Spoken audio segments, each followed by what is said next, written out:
నేను మీ మిత్ర. ఓటమి జగన్మోహన్ రెడ్డి గారికి మంచి చేస్తుందా అంటే అవుననే చెప్పాలి. ఎందుకంటే 175 స్థానాలకు 175 స్థానాలు గెలుస్తాననే ధీమాతో ఉన్నటువంటి వైఎస్ జగన్మోహన్ రెడ్డి గారికి ఊహించని పరిణామం ఎదురైంది. 175 స్థానాలకు కేవలం 11 స్థానాలను మాత్రమే విజయం సాధించినటువంటి వైఎస్ జగన్మోహన్ రెడ్డి గారి పార్టీ ఘోర ఓటమిని చూసింది. అధికారంలో ఉన్నప్పుడు జగన్మోహన్ రెడ్డి గారి వెంట అనేక మంది ఉన్నారు.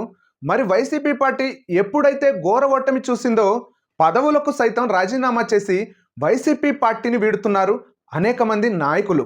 అంతేకాకుండా జగన్మోహన్ రెడ్డి గారికి నమ్మిన బంటుగా ఉండి జగన్మోహన్ రెడ్డి గారిని వెన్నుపోటు పొడిచి వెన్నుపోటుకే కొత్త అర్థాన్ని తీసుకువచ్చింది ఎవరు అంటే మనందరికీ టక్కున గుర్తొచ్చేది ఈ మధ్య విజయసాయి రెడ్డి.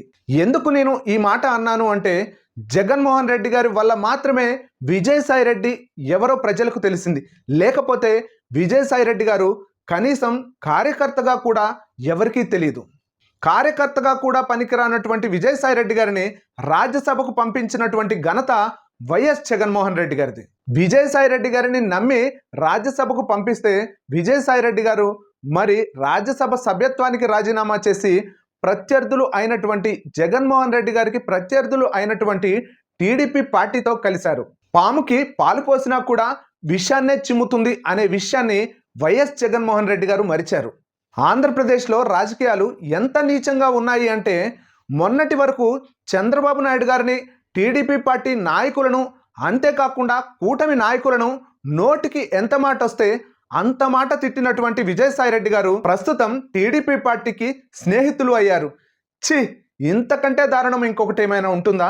ఇంత నీచమైనటువంటి రాజకీయాలు మనం చరిత్రలో కూడా చూస్తుండం కదా.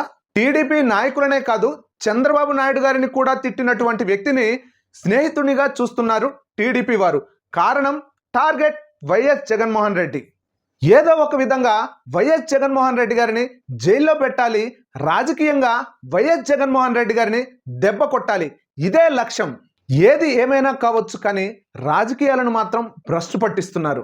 ఒక్కటి మాత్రం నిజం, ఎన్ని కుతంత్రాలు చేసినా ఎన్ని ఇబ్బందులు పెట్టినా ఎంతమంది కలిసి వచ్చినా జగన్మోహన్ రెడ్డి అనే వ్యక్తి అదరడు, బెదరడు, లొంగడు, తలవంచడు. కొద్దిగా ఆలస్యం కావచ్చేమో కానీ మళ్ళీ పోరాటం చేస్తాడు, అధికారంలోకి వస్తాడు. ఇది తథ్యం. ఈరోజు ఎవరైతే అధికారంలో లేనప్పుడు జగన్మోహన్ రెడ్డి గారికి వెన్నుపోటు పొడుస్తున్నారో మరి జగన్మోహన్ రెడ్డి గారి టైం వస్తుంది. టైం వచ్చినప్పుడు ప్రతి ఒక్కరికి లెక్కలు సరిచేస్తారు. కానీ రాజకీయంగా జగన్మోహన్ రెడ్డి గారు ఓడిపోవడం చాలా మంచిదైంది. ఎందుకంటే జగన్మోహన్ రెడ్డి గారు పాలు పోస్తున్నది పాముకి అనే విషయం జగన్మోహన్ రెడ్డి గారు ఓడిపోవడం వల్ల మాత్రమే, వైసీపీ పార్టీ ఓడిపోవడం వల్ల మాత్రమే జగన్మోహన్ రెడ్డి గారికి తెలిసింది. లేకపోతే ఎప్పటికీ తెలీదు.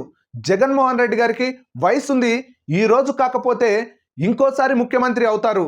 అంతేకాని మోసగాలను పక్కన పెట్టుకొని మాత్రం ప్రతిరోజు మోసపోవడం కంటే ఒక్కసారి ఓడిపోయి 5 సంవత్సరాలు ప్రతిపక్షంలో ఉండడం వల్ల జగన్మోహన్ రెడ్డి గారికి వచ్చే నష్టం ఏమీ లేదు. జగన్మోహన్ రెడ్డి గారు ఓడిపోవడం వల్ల ఇప్పుడు నిజమైన కార్యకర్త ఎవరు, నిజమైన నాయకుడు ఎవరు, జగన్మోహన్ రెడ్డి అనే వ్యక్తి కష్టాల్లో ఉంటే అండగా నిలిచేది ఎవరు అనేది స్పష్టంగా జగన్మోహన్ రెడ్డి గారికి అర్థమవుతుంది. కనుక నేను చెబుతున్నా, జగన్మోహన్ రెడ్డి గారు ఓడిపోవడం అనేది జగన్మోహన్ రెడ్డి గారికి చాలా మంచిది అని. ఈ యొక్క వీడియోపై మీ యొక్క అభిప్రాయాన్ని కామెంట్ రూపంలో తెలియజేయండి.